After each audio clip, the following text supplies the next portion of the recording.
Recently, a politician passed remarks against the Prophet Muhammad, peace be upon him.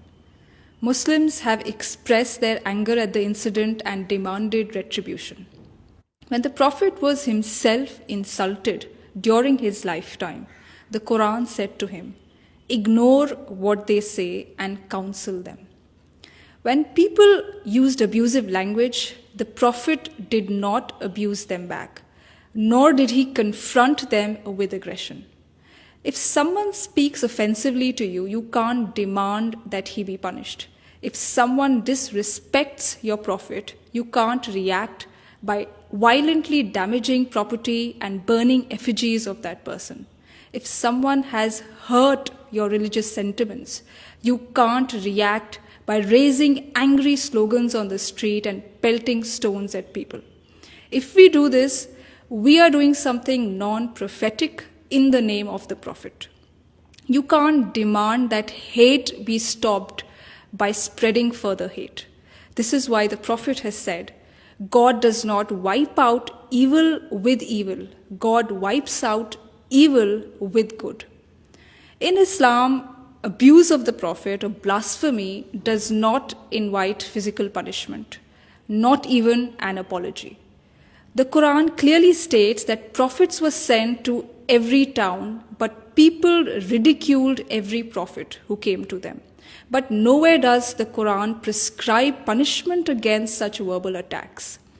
This is because people have the freedom to say whatever they want to say.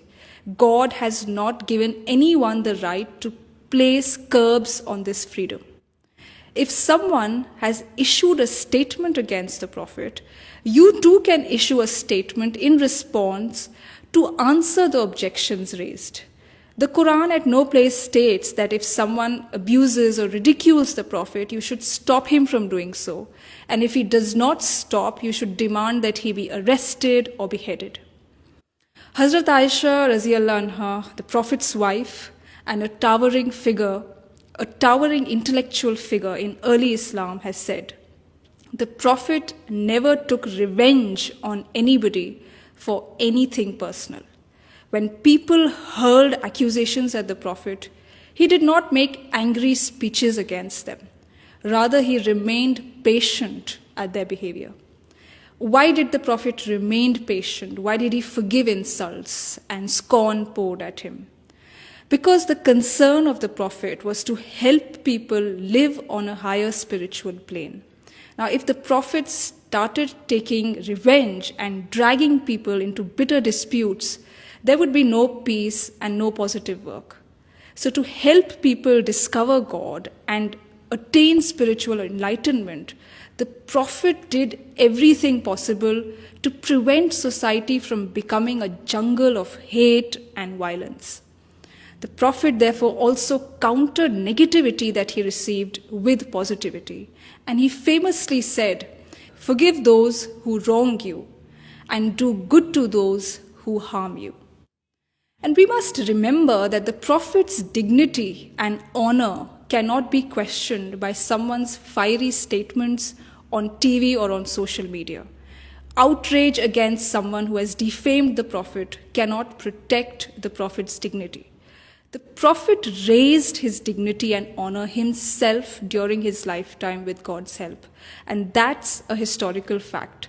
Nobody's remark against the Prophet can lower his dignity now. When someone disrespected the Prophet during his lifetime, a companion urged the Prophet to invite God's curse on that person. But the Prophet instead prayed for the person who had blasphemed against him. He prayed to God for that person. Today, instead of praying to God for people who speak against the Prophet and having well-wishing for them, we demand the worst treatment for them. So it is time for us to introspect. Is the Prophet's honor and legacy protected by pouring our outrage on social media and on the streets, or by following his teachings in our own life? The Prophet has taught us that there is higher dignity in rising above defamatory comments and defamatory statements. The Prophet never lowered his dignity, by raising his voice and stirring up a storm against such defamatory and insulting remarks passed at him.